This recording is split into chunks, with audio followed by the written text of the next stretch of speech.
Hello everyone, welcome back to my channel. সবাই কেমন আছো? আশা করছি সবাই ভালো আছো। আমি অনেক ভালো আছি। আমার নতুন আরেকটা ব্লগ ভিডিওতে তোমাদের স্বাগত জানিয়ে আজকের ভিডিওটা শুরু করছি। শেষ পর্যন্ত দেখতে থাকো, আশা করছি তোমাদের আজকের ভিডিওটা অনেকটা ভালো লাগবে। আজ হলো পৌষ সংক্রান্তির আগের দিন। বাবা বেরিয়ে পড়লো ডিউটিতে, আর আমি এখন লেগে পড়বো আমার কাজে। তো অনেক সকাল, এখন প্রায় বলতে গেলে 6:30 মতো বাজে। আমি এরও আগে উঠেছিলাম, বাবার টিফিন করে দিলাম আমি আর মা মিলে। তারপর বাবাকে টিফিন প্যাকেজিং করে ডিউটিতে পাঠিয়ে দিলাম। বাবাকে টিফিন করে অলরেডি ডিউটিতে চলে গেছে বাবা। এখন ভাই যাবে টিউশনে, তার জন্য ভাইয়ের জন্য এখন টিফিন করব। এতক্ষণ পড়াশোনা করছিলাম, তো ভাইকে টিফিন করে দেওয়ার পর কি দিয়ে কি করি সবটাই তোমাদের সাথে শেয়ার করবো। তো চলো ভিডিওটা দেখতে থাকো। ভাইকে টিফিন করে দেবো আজকে চাউমিন। তার জন্য সবার প্রথমে চাউমিনটা সিদ্ধ হওয়ার জন্য জল বসিয়ে দিলাম। আর অনেক দিন ভাইকে টিফিনে চাউমিন দেওয়া হয় না, ফাস্ট ফুড তো পুরো বন্ধই করে দেওয়া হয়েছে। সেই কারণে অনেক দিন পর আজকে ভাবলাম যে একটু চাউমিন দেওয়া যাক, সেই জন্য ভাইয়ের টিফিনটা এখানে ঝটাপট করে নিচ্ছি। আর আজকের ভিডিওটা তোমাদের সঙ্গে শেয়ার করব যে মকর সংক্রান্তির আগের দিন ঠিক আমরা কি কি করি, আর কি কি পিঠে বানিয়েছিলাম, আর কি কি প্রস্তুতি নিয়েছিলাম। কিছু কিছু জায়গায় তো এগুলো অনেক বড় করে একটা উৎসবের মতো পালন হয়, কিন্তু আমাদের বাঙালিদের মধ্যে একটা আলাদা নিয়ম থাকে, সেটাই তোমাদের সঙ্গে শেয়ার করব। তো এদিকে দেখো চাউমিনটা রেডি হয়ে গেছে। এটা এখন প্লেটে ঢেলে ঠান্ডা করে নেবো, নাহলে গরম গরম দিলে বাজে একটা গন্ধ হয়ে যায়। ভাই চলে যাওয়ার পর টিউশনে মা রান্নার সব কিছু গুছিয়ে দিয়েছে, আর আমি এদিকে শুধুমাত্র এখন বাঁধাকপি আর বেগুনটা কেটে নেব। তো আজকে রান্না করব হচ্ছে বাঁধাকপি দিয়ে আলু দিয়ে একটা সবজি, আর তার সঙ্গে বেগুন দিয়ে মাছ দিয়ে ঝোল। তো সেটাই রান্না করার জন্য প্রস্তুতি নিচ্ছি। তো চলো ঝটাপট করে সব কিছু গুছিয়ে নিই, তারপরে আবার আসছি তোমাদের সঙ্গে।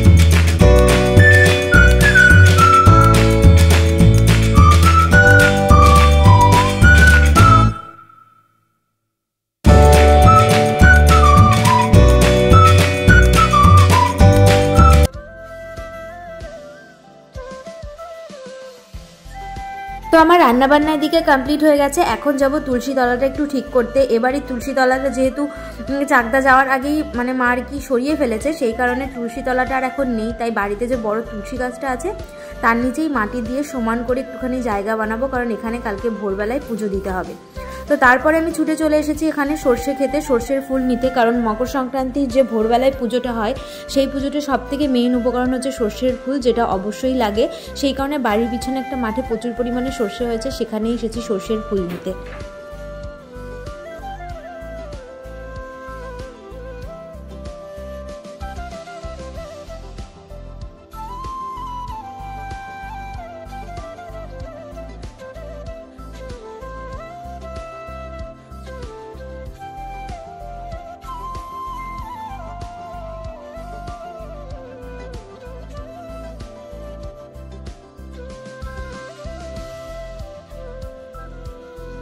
শীতের সিজনে এই এলাম আমি সর্ষে খেতে। এর আগে সর্ষে খেতে যাওয়ার মতো সুযোগ সময় হয়নি। বাড়ি আসার পর সন্ধ্যা দেখি এখন বসে পড়েছি চুষি পিঠে বানানোর জন্য। তো কিছুটা চালের গুঁড়ো ছিল, সেটা দিয়েই ভাবলাম একটু চুষি পিঠে বানানো যাক। কারণ কালকে ভোরবেলা যে পুজোটা করব, সেই পুজোতে যে কোনো এক ধরনের পিঠে অবশ্যই দিতে হয়, সেই জন্য একটু চুষি পিঠে বানানোর জন্য বসেছি।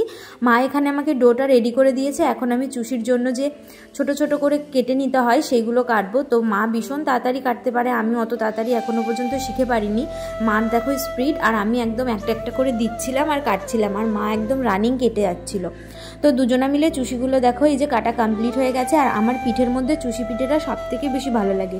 তোমাদের কার কার চুষি পিঠে ভালো লাগে অবশ্যই কমেন্ট করে জানিও। তো হয়ে গেছে দেখো, এখানে মা চুষি পিঠেটা বানিয়েও নিয়েছে। বানিয়ে নেওয়ার পর এখন পুজোর জন্য সবার আগে একটু তুলে রাখবো, তারপরে বাড়ির সবার খাওয়ার জন্য নামানো হবে।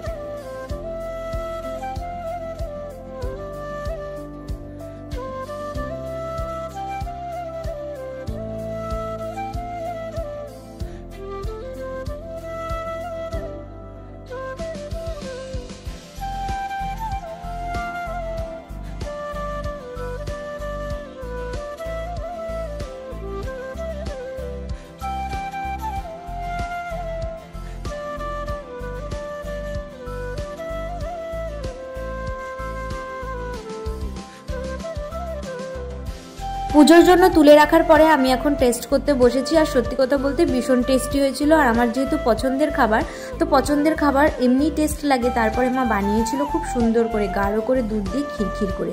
আর বাবা বিকালবেলা ডিউটি থেকে চলে আসার পর এখন রাত্রেবেলার খাওয়া দাওয়া কমপ্লিট করে নিচ্ছে। আর এদিকে ভাইও খাচ্ছে। তো সবাই মিলে এখন আমরা খাবার টেবিলে রয়েছি, আমাদের খাওয়া দাওয়া কমপ্লিট হয়ে যাবে। আজকে এই পর্যন্তই ভিডিওটা, আবার নেক্সট ডের ব্লগটা তোমাদের এর সাথে অ্যাড করে দিলাম।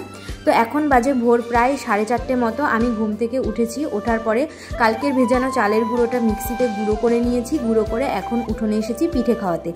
তো তোমাদের কালকে থেকে যে কথাটা বলছি, যে মকর সংক্রান্তির একটা নিয়ম আছে, ভোরবেলা ঘুম থেকে উঠেই তুলসী তলা লেপে সেখানটাই পিঠে খাওয়াতে হয় বাস্তুকে। তো সেই নিয়মটা পালন করার জন্যই উঠেছিলাম, আর মাও ছিল আমার সঙ্গে। তো এখানে সবার প্রথমে তুলসীর বেদিতে পিঠে খাইয়ে তারপরে হচ্ছে সিঁড়িতে একটু দেব। ছোটোবেলায় যখন মামাবাড়ি থাকতাম, মামাবাড়ির সারা উঠোন ভরে কিন্তু আমি এরকম করে পিঠে খাইয়ে বেড়াতাম।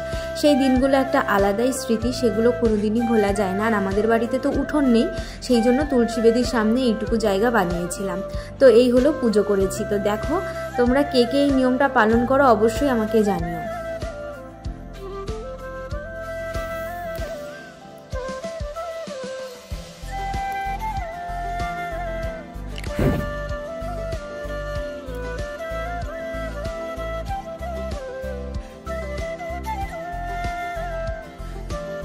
তারপরে আমি আর ঘুমাইনি।